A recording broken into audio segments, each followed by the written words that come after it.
I don't know how many of you guys remember Fortnite, but when I was a freshman, that game was basically anything anyone ever talked about. I remember seeing posts on Instagram daily about epic wins, and even seeing the news talking about how the game was becoming addicting to teenagers. The game was so big that every day for about 2 months, Sandra Reed actually brought an Xbox controller to school, connected it to his Mac, played one game during Flex while at least 20 people watched. Now, you may be wondering, in a senior speech where I can literally talk about anything, why am I talking about Fortnite? Well, because even though Fortnite died, the nickname I received while playing it did not. If you see me at school this year for the short time that I've actually been here, you might have heard my friends call me Bond or Bondman. Most of you probably don't understand where this comes from, so I'm here to break down the history behind the name. The name Bondman is nothing more than my PlayStation username, created when I was in 3rd grade. I was born in Bonn, Germany, so my dad, being the creative genius that he is, decided to make my unchangeable username Bondman. For the next couple of years, this didn't really affect me much because I never really played video games, but freshman year, this all changed with the release of Fortnite. Like every 15-year-old at the time, when Fortnite first released, I was ready to play for like 5 hours a day. So that's exactly what we did. One day, after catching a couple epic victory royales with some kids in my class, I walked into school the next day just to be greeted by the calming voice of Peter Ellis going, "What's up, Bond, man?" I didn't really think much of it at first, but as the day went on, more and more people started addressing me as Bondman. At first this annoyed me, but the more the name caught on, I was like, Bondman kind of has a nice ring to it. I guess people agreed, and for whatever reason, the name stuck. Before I knew it, my best friends, some teachers, and even all the kids on a service trip I took to Jamaica started calling me Bondman. If I posted on Instagram, the word Bondman flooded the comments. And even at state hockey games, signs cheering on someone named Bondman might have left you confused. Now, if I would have told you for my freshman year that I would immediately respond to the name Bond, I would have called you completely insane. Then again, I also would have called you completely insane if you told me that the world would be the way it is today. Although my high school experience didn't go as expected in a lot of ways, I wouldn't trade my last 4 years here for anything. So, although we do live in a difficult time, embrace the good and the bad during high school, because before you know it, you'll be up here giving a speech about a nickname that's not as cool as Bondman. Thank you. As many of you probably know, Kyler and I go all the way back to the 1st grade. That means I have endured over a decade of constant joking, insults, and the occasional punch. That being said, I wouldn't have wanted it any other way. Kyler, I'm 100% serious when I say that you are family to me. Growing up with you has been an adventure, and I'm so thankful that you are the only one at USM that saw me in my awkward middle school phase. Even though we always poke fun at each other, I just want to take this time to truly thank you for everything you have done for me this year. You really are an amazing person and an amazing friend, Kyler, and don't get too excited about escaping me, because joke's on you when I show up to St. John's Fisher on the first day of school as a transfer next year. Also, I don't know if you remember this, but you gave me this shirt during Squirt A hockey tryouts in the 3rd grade, and I just want to let you know that I've never thrown it away. Now introducing Kyler Grady Ringgold. Who would have ever thought that a little volunteer work for a hockey team would turn into some of the best moments of my high school career? It all started freshman year hockey season in the cold Wisconsin winter when I was asked to do some volunteer work for the Wausau sled hockey team that runs their team through the USM hockey rink. I was asked to help along with my friend from hockey and my lifelong best friend Zoe, who many of you may know. At first, I wasn't completely sure what the volunteer work would entail, but I was soon presented with the opportunity to work with some of the bravest, hardest working, and most loving people I've ever met. However, one of them specifically really touched my heart. Her name is Becca.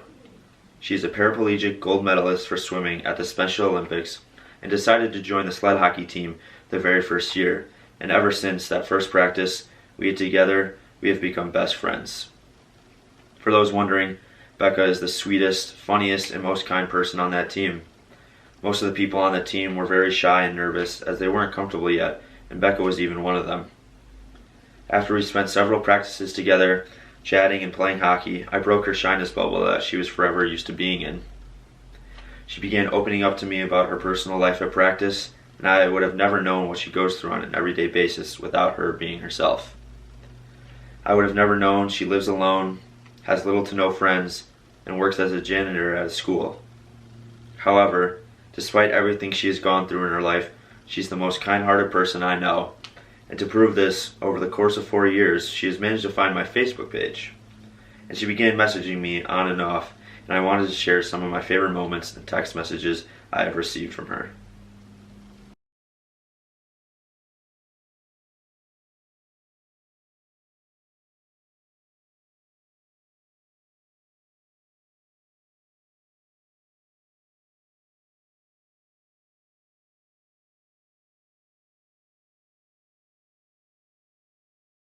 So, as you can see, we have quite the relationship going on. Lots and lots of check-ins on me to ask how I am doing.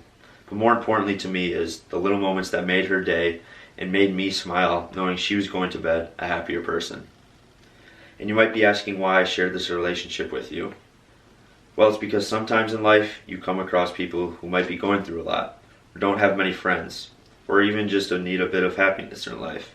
Because maybe there isn't that someone special there for them every day to make them happy. And to them, the little things in life, like responding to their texts, asking them how they are, and even saying goodnight, can make the world of a difference to someone. So just remember, the next time you come across someone, that the little things in life matter, and the relationships and friendships you build with people can truly change their life. Thank you. A few summers ago, my family decided that we would sign up for a service trip during winter break. We wanted to do something meaningful that would help others. We ended up signing up for a service trip in Costa Rica. We worked with an organization called Homes of Hope International. This organization was created by Sean Lambert. He built his first house in 1990. He was a part of Youth with a Mission Los Angeles. Through that, his director gave the members a challenge to bring an offering for God. Lambert and 11 others went to Tijuana to build one house for a family in need. He began to notice other people in the community watching them as they built the house. The following summer, Lambert reached out to other organizations to join him in building more houses. It took 12 years to see the first 1,000 homes built, but only 4 years later to see the next 1,000 built. Lambert believes that giving a family a home is more than just showing mercy to them. It's a transformational act that can help break the cycle of poverty in that family's life. Lambert started Homes of Hope out of the kindness of his heart and understood that there is a way to break the cycle and better people's lives. My role at the site was building and painting. We painted the floor, the walls, the siding, the roof, the doors, and we spent hours painting and connecting with the people around us. We connected with the families from the organization and the people from the community. It was easy to see the impact we were already having on the community just by the first day. The easiest aspect was interacting with everyone. All the people were very nice and helpful. One of the neighbors even came out and helped me lift up drywall that I needed to carry to the station where we were painting. For me, the most difficult part was leaving. I met so many new people from around the world and made a really strong connection with a little 5-year-old girl from the community. Through my experience with Homes of Hope, I have learned that I truly love helping others and working to better people's lives. I believe that our service did help the family we built the house for, because in the end, when we handed the family the keys to their new house, it was easy to see how much it meant to them. The mom of the family told us that this was a gift from God. My family has decided to continue service with this organization because we felt and could see how impactful our contribution was. Thank you. When I was younger, I should have known better, and I can't feel no remorse, and you don't feel nothing back.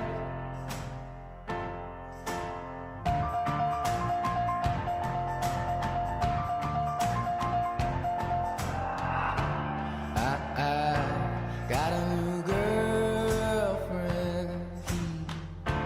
He feels like he's on top, and I don't feel no remorse. And you can't see past my blindness. Oh, Ophelia, you've been on my mind, girl, since the flood. Heaven help a fool who falls in love.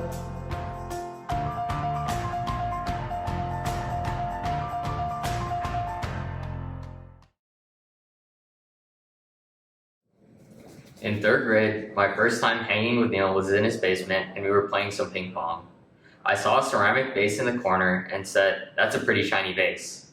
He replies, "Yeah, it's the plastic non-shattering type." I go, "It's definitely not." Neil proceeds to pick up the vase and drop it to prove his point. Turns out the vase was not made of plastic. Picking up broken shards of ceramic and hiding them in the closet builds a sort of unforgettable camaraderie between people. This friendship was so strong that even accidentally inducing an allergic reaction twice, being tricked to dig an underground base under Neil's swing set, and convincing him that I'm moving to California didn't shake it. Thank you, Neil, for those late night webisines, random song suggestions, and brightening up my day with pictures of yourself flexing in a tight tank top. You've already done great things, so just keep on doing what you're doing. Now introducing Neil Big Dollar Dogra.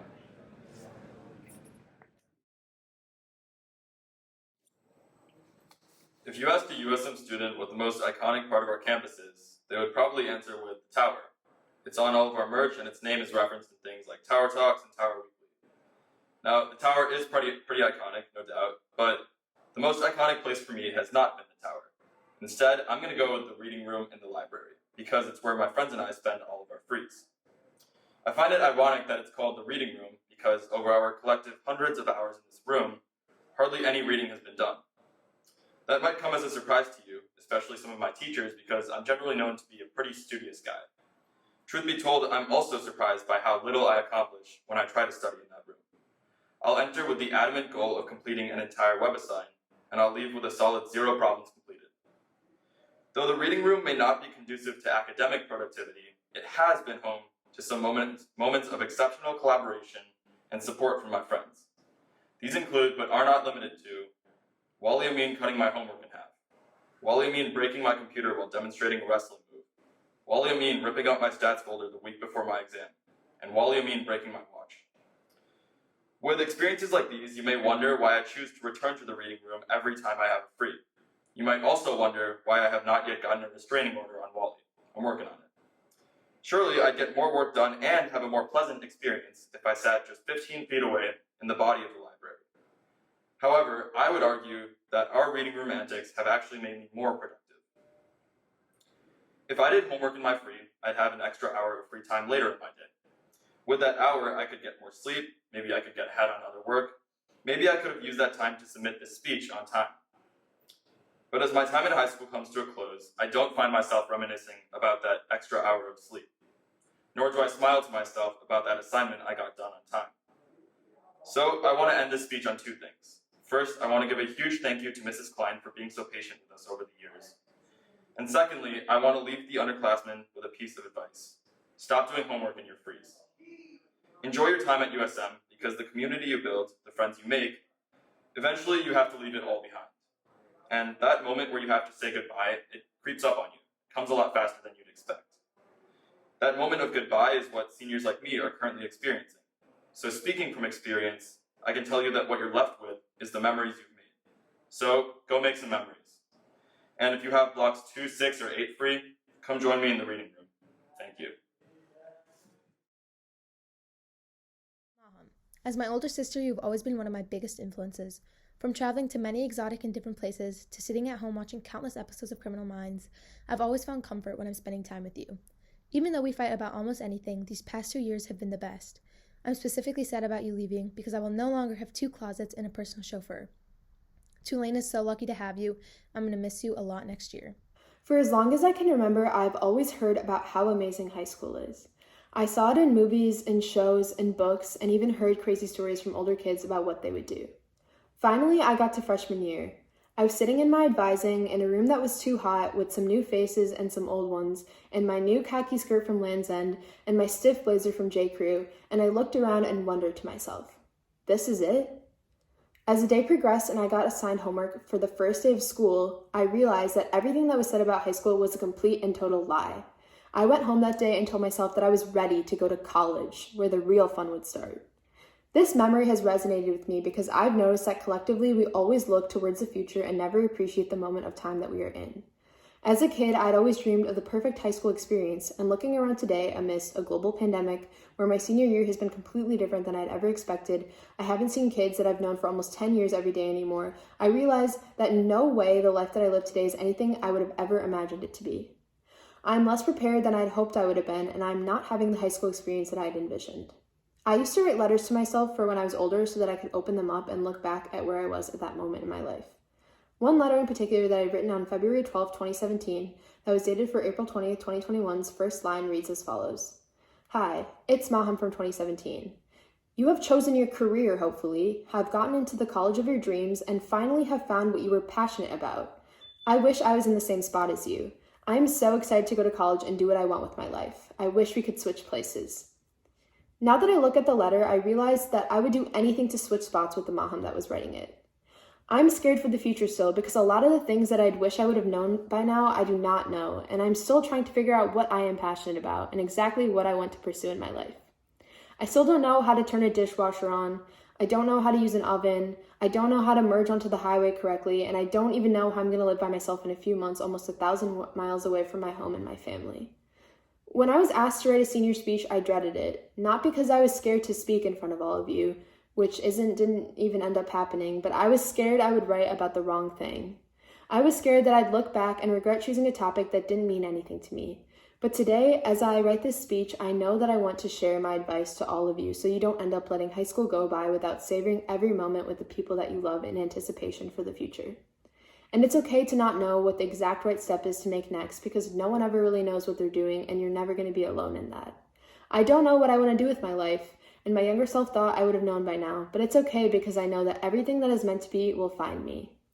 So if you're a freshman or a sophomore or a junior or someone who just waits for the future to come always and is in a constant pursuit of the idea of what and who you want to be, I encourage you to savor each and every moment that you one day wish you had been in. And if you don't want to take my advice, I will close with a quote from one of my favorite movies that sums up this speech up in pretty much a sentence. Life moves pretty fast. If you don't stop and look around once in a while, you could miss it. Thank you. Anna Fitzsimmons and I go way back, to September 2002, actually. We are first cousins and just 4 days apart. So I have never spent a moment on this earth without knowing I had Anna in my life, and that is something for which I'm uniquely grateful. Anna is the type of person who, when you are first graced with her presence, you never want to spend a day without her. She is thoughtful and selfless, passionate and caring. Anna makes others feel valued and loved, which is the greatest gift you can give someone. Anna is the most beautiful woman I know inside and out. She is incredibly intelligent, hardworking, and high-achieving, and she possesses so much potential to make a positive difference in this world. Anna is insightful, and hearing her speak passionately about a cause with such conviction and drive is inspiring. Finally, Anna is an exceptional and moving stage performer. From our Baloo and King Louie duet, to kayaking to Pirate Rock, to our synchro shows, and to Grandparents and Special Friends Day, we have been together through it all. Anna is not only my cousin, but my best friend. Having you in my life is so amazing, and while we are going to be in different places this coming fall, I know our special relationship is everlasting. I love you. It is now my honor to present Anna Seidel Fitzsimmons. Last week Friday was the day that is commonly celebrated as William Shakespeare's birthday. In honor of this day, I spent Saturday morning on a 3-hour Zoom call performing 20 Shakespeare monologues and watching other performances. This yearly event, called Bardathon, is a fundraiser for First Stage's Young Company, a training program for high school actors of which I've been a member since freshman year. With the Young Company, I essentially spend my Saturday mornings surrounded by a handful of Shakespeare-loving peers in classes taught by professional actors during which we refine our acting skills and experiment with classical technique. During my time with the Young Company, I've really come to appreciate acting in its most elemental form. I truly enjoy dissecting a text to draw out the motivations and objectives of nuanced characters and compiling them into a personal tableau on which to base my performance. This makes performing Shakespeare monologues particularly enjoyable, as even a single deviation from perfect iambic pentameter can reveal so much about a character's inner turmoil.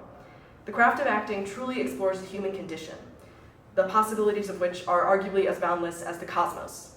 And speaking of the cosmos, my love for acting is rivaled only by my enthusiasm for astrophysics. Astrophysics never fails to offer ample opportunity to discover and contemplate mind-blowing phenomena. I often learn something about the universe that completely shatters my perception of what is possible. Concepts like quantum entanglement and dark energy force me to reconsider what I thought I understood about space and time. I often must accept that certain phenomena exist, but physics cannot yet explain why. As frustrating as it is to continually pursue a receding horizon of understanding, this is precisely what I love about astrophysics. It's that exhilaration of discovery and the mystery of the unknown. So I realize that this speech has kind of just been me talking about what interests me, but when you write your senior speech, the instructions document literally reminds you that this 3 to 5 minute presentation is often how you are remembered by faculty and by younger students, which seems like a lot of pressure. The truth is, I don't know a better way to express myself other than sharing what I'm interested in. So this is me. I really like acting, and I think that space is just the coolest. Both astrophysics and acting have helped me to accept new possibilities. In studying astrophysics, I must often discard some previously held assumptions in order to forge a new understanding. In developing a character, I must acknowledge that my own experience is not universal and open myself up to someone else's truth. Exploring the universe, or another character, and adopting a more cosmic perspective can help us see beyond our personal circumstances, teach us humility, and fuel our compassion. I was told very early on that mine would be the final senior speech of the year, so that adds some additional pressure to leave you all with some wise senior advice on behalf of the class of 2021. Perhaps the best way for me to do that is through the words of Shakespeare. So I'd like to end by sharing with you one of my favorite Shakespeare sonnets. In this sonnet, the speaker is talking about how he wishes he were someone else, and how he's jealous of what others have. But then he remembers the one who loves him and realizes that her support and care are enough to content him. That's likely how it's supposed to be interpreted, but I think you can also interpret it as a lesson in gratitude and self-compassion, that you loving yourself can be enough. It's really easy, especially for people our age, to compare ourselves to other people, which can be torturous, so it's important to be able to find validation in your own opinion of yourself and appreciate all that you have and everyone who supports you. I've definitely appreciated all the support I've had from everyone at USM, my friends, all my teachers, and my parents. I hope that you all can learn to be enough for yourselves. So this is Sonnet 29. When in disgrace with fortune and men's eyes, I all alone beweep my outcast state, and trouble deaf heaven with my bootless cries, and look upon myself and curse my fate. Wishing me like to one more rich in hope, featured like him with friends possessed, desiring this man's art and that man's scope, with what I most enjoy contented least. Yet in these thoughts myself almost despising, haply I think on thee, and then my state like to the lark at break of day arising from sullen earth sings hymns at heaven's gate. For thy sweet love remembered soft wealth brings, that then I scorn to change my state with kings. Thank you.